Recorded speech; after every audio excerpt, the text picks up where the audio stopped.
Hi, I'm Kerry Lord from TOFT.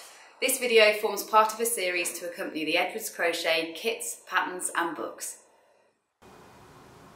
So in this video, I'm going to show you how to add chain loops onto the surface of your fabric. This is something that you might use very commonly in my animal patterns, certainly for all the sheep, for things like the lion for its mane, for the zebra's tail, for lots and lots of different examples of using this technique, and it's really easy. So the most important thing when you're working the chain loops on the top is the fact that you're going to have finished crocheting and actually stuffed and sewn up your animal before you're going to put these chain loops on. So make sure you watch the videos on those if you want to recap those techniques. Sew them all up first, and then what you're going to do is just add them onto the top of the fabric. So you wouldn't usually be doing it in a contrast colour, but I am going to here so that it's nice and easy for you to see the techniques. So you can start anywhere. I would recommend what makes this technique look best is actually being more random than you might be comfortable with in order to make it look messy and quite natural. So take your hook, pop it in through the fabric around a stitch wherever you want to start. If you are working a tail, then obviously do work it into the position where you want to do the tail. Equally, if you are doing a mane, you're going to be working on the stitches where you're putting a mane, but it's the same technique that we're doing for whether you're covering the whole body or whether you're just doing a few lines of it. So take the yarn, pop it on your hook and pull that through.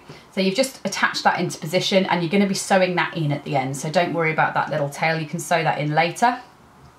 Then chain the number of stitches that it says in the pattern. So it might be as few as 4, it might be as many as 30. So 1, I'm going to do 8, so it's nice and easy. 2, 3, 4, 5, 6, 7, 8, and then you're going to, if you are doing a fleece, say you're covering the whole of a sheep's body, what you need to do is reattach it in approximately 2 rows and 2 stitches from where you set off.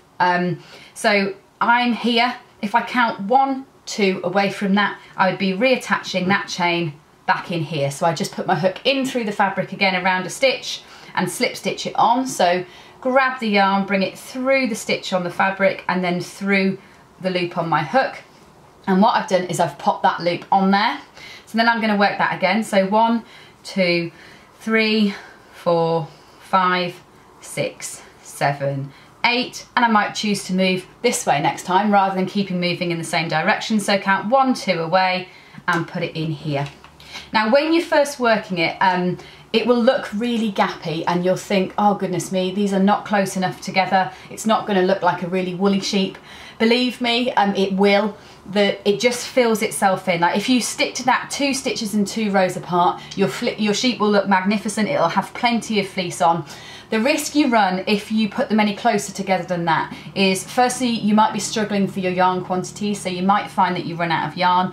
You'll also find your sheep is amazingly heavy because he's likely to go well over the 100 grams mark, and it'll become very dense, the surface of the fabric. If you stick to 2 rows and 2 stitches apart, you really will be able to cover that no problem at all. If you are working a tail, so say we were doing a unicorn tail, what you're going to be doing, instead of moving 2 stitches and 2 rows apart, is you're just going to be going back into the same stitch. So after you've worked that chain, go back around that same stitch and slip stitch it into position, and you'll be working several of those loops all around 1 or 2 stitches to put a tail in position, because you obviously want it to be all coming from the same place.